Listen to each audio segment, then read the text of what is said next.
This story is called Snow White and Rose Red. Long ago in old Germany, a poor widow lived in a tiny cottage on the edge of a great forest. In her front garden grew a pair of rose trees that produced beautiful flowers, one white, the other red. The widow had a pair of daughters, as unlike as the two rose trees. One was called Snow White, the other was called Rose Red. Snow White liked best to be inside, helping her mother with the housework, while Rose Red preferred to run about outside, chasing butterflies and gathering flowers. The girls loved each other dearly, and whenever they were together, always held hands. Snow White would say, "We will never be parted." And Rose Red would answer, "Yes, we will always be together." The girls liked to wander through the fields and into the forest, gathering nuts and berries, and no harm ever came to them, for the rabbits nibbled leaves from their fingers, the deer bounded at their side, and the birds flocked to the lowest branches and sang to them. Once, when they had wandered too far to return home before dark, they got the feeling that they should lie down for the night right where they were. When the sun awoke them the next morning, they saw a golden-haired child in a white robe standing nearby on the edge of a steep cliff, and they realized that if they had gone any further in the darkness, they would have tumbled over the edge. And their mother told them that this was the angel who looked after good children. Snow White and Rose Red helped their mother keep the tiny cottage neat and sparkling clean. There was never a cobweb in a corner, no dust upon the mantel, and the brass pots shone like gold. In the summertime, Rose Red would keep the cottage filled with roses and other flowers. And in the winter, after supper, Snow White would latch the door and build up the fire. The girls would then take up their needlework, and their mother would adjust her spectacles and read from a great book until bedtime. One winter evening, as the snowflakes swirled about outside, there came a great pounding at the door of the cottage. "Rose Red," called the old mother, "go and see who is at the door. Perhaps it is a traveler in need of shelter." But when Rose Red opened the door, a great black bear thrust his head into the doorway. But Rose Red stepped back in surprise, and Snow White, with a cry, hid behind her mother's skirts. But the bear growled gently, "Do not be afraid. I will not hurt you. I only seek a place to warm up by your fire." "Do come in, Mr. Bear," said the old widow. And the bear soon was laid out in front of the fire, and the snowflakes began to melt off of his fur.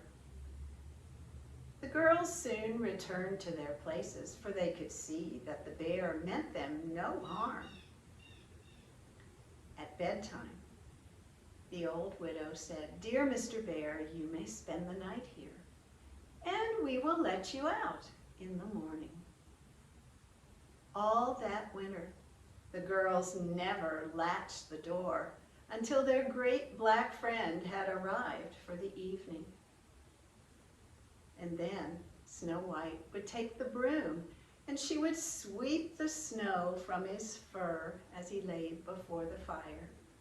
And Rose Red would sit nearby, pushing him about on the floor with her bare feet, as though he were a great tame dog. One morning, after spring had arrived, and the world was once again golden and green, the bear said to Snow White, "I must leave you now, and I will not be able to return until after summer is over. All winter long, the ground is frozen, and my treasure is safe from the greedy dwarves. But now the ground has thawed, and they can dig and delve as they please, and I must be about at night to guard my treasure. Farewell."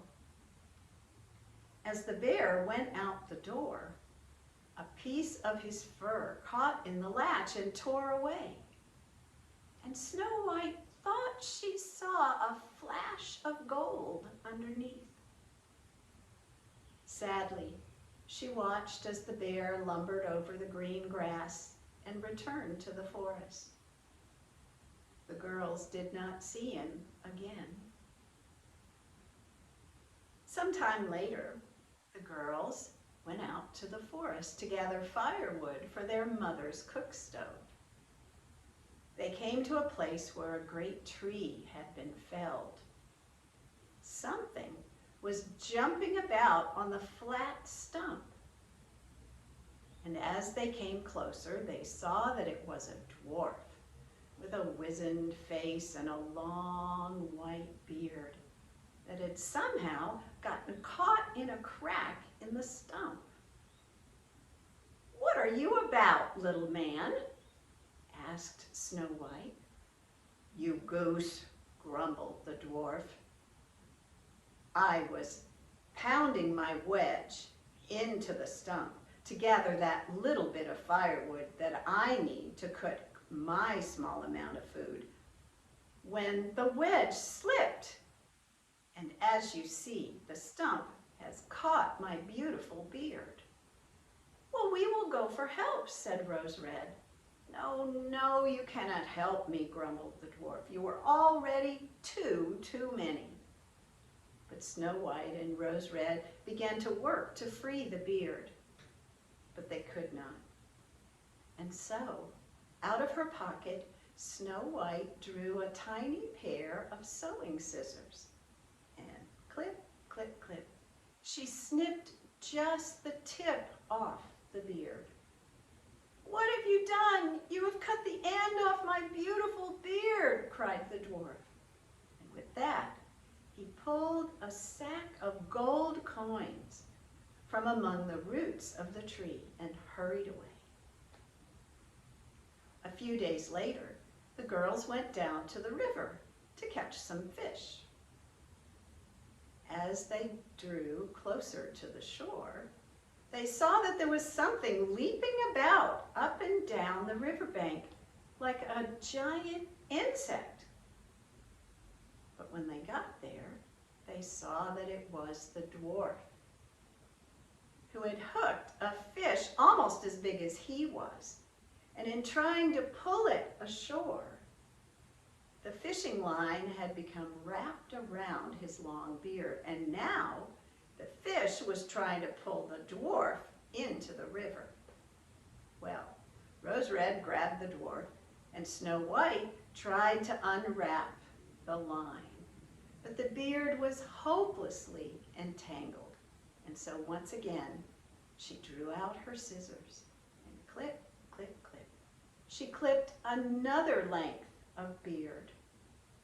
"You are not content to have cut the end off my beard? Now you have cut off the best part of it as well?" grumbled the dwarf. So saying, he pulled a sack of pearls from among the rushes that grew on the riverbank and scuttled away. A few days after that, the girl's mother sent them into the village to buy thread and ribbon. Their way led across a clearing where great piles of rocks were strewn. Over a certain pile of rocks, the girls saw an eagle circling lower and lower. And then they heard a cry like an animal in pain. They hurried to the spot. And there they found their old friend the dwarf. The eagle had seized him in its talons and was threatening to fly away with him. The girls grabbed the dwarf and pulled and tugged against the eagle until it gave up and let go and flew away. The dwarf fell back to earth, free but not grateful. "You have pulled my fine jacket into holes," cried the dwarf. And after that comment, he grabbed a sack of glittering jewels from among the rocks and disappeared into his nearby cave. The girls went on into the village and made their purchases, and then, returning home the same way, they found themselves crossing the clearing once again. They saw that the dwarf, too, had returned. He had poured out the sack of jewels onto a flat stone and was admiring how they glittered in the sunshine. The girls, too, stopped to look. The dwarf glared at them with his red eyes. "What are you goggling at?" cried the dwarf. But just then, he caught sight of a great black bear lumbering out of the forest right toward them. The dwarf cried, "Dear Mr. Bear, please come and take my treasure. Do not eat me. I would be just a morsel between your teeth. Here, eat these two silly, juicy girls instead." The bear paid no attention to the words of the dwarf, but came running right to him. And then he gave him a smack with one of his great paws. The dwarf went flying and whump, landed on the ground and moved no more. The girls turned to run away, but now they heard, "Snow White, Rose Red, do not run away. It is I, your friend the bear. Please, let me come with you."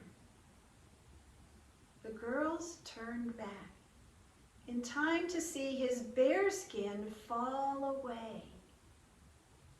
And there before them stood a handsome young man, dressed in a suit of gold.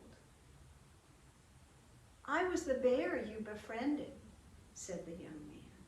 "I am a king's son, bewitched by this cruel dwarf who has stolen all my treasure. But I have been freed by his death." Well, Snow White was married to him, and Rose Red married his brother. The treasure was restored, and they all came to live happily together. The old mother came to live with them as well, and with her she brought the two rose trees and watched them bloom through her window for many years, producing beautiful flowers, white and